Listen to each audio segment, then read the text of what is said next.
La prière, c'est ta priorité. Le reste, c'est une option. Et ne délaisse pas l'option.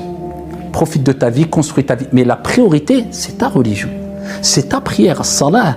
C'est ce qu'a mentionné le prophète alayhi salatu wa sallam lorsqu'il dit awwalu ma yuhasabu al-'abdu alayhi yawm al-qiyamah as-salah. La première des choses, acte d'adoration concernant notre relation avec notre Seigneur, sur laquelle ou sur lequel on rendra des comptes au jour de la résurrection, c'est la prière. Aqimu as-salah. Et pas n'importe quelle prière. Ya bani Adam khudhu zinatakum 'inda kulli masjid. Allah nous dit dans le Coran, ô vous fils d'Adam, traduction du sens comme l'ont mentionné al-mufassirun et al-ulama, prenez votre parure pour accomplir chaque prière. À chaque moment de prière, prenez votre parure. Embellissez-vous. Allah n'a pas dit couvrez votre nudité. Pourtant, c'est le strict minimum. Al-awra, on cache la nudité, les parties à cacher pour que notre prière soit valide. Non, non, non, non, non, non. On est au-dessus là. Allah nous dit khudhu zinatakum. Prenez votre parure, embellissez-vous. Pour nous dire, voilà la prière qu'Allah subhanahu wa ta'ala attend de nous. C'est de mettre nos meilleurs vêtements. C'est pas, voilà, je suis avec ma robe de chambre toute trouée, je la mets pour prier rapidement et c'est bon, j'ai caché à moitié ou je mets une sorte de drap pour pas qu'on voit ma cuisse et je prie. Non, prends ton meilleur camis que tu as à la maison. Prends ton meilleur voile que tu as. Prends ton...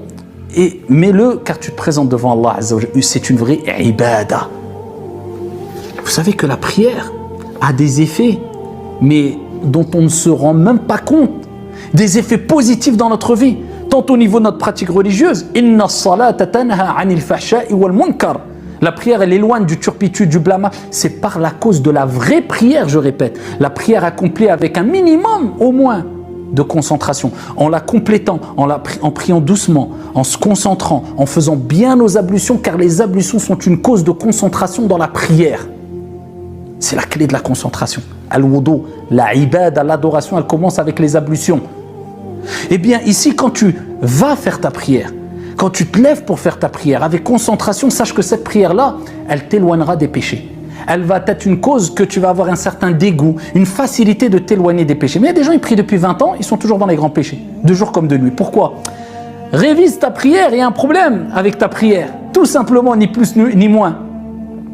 As-salah, as-salah, c'est la solution à tous tes problèmes. À tous tes problèmes, à tous tes problèmes. Quand tu as des problèmes d'argent, ista'in bis-salah. Tu as des problèmes dans ta famille, ista'in bis-salah.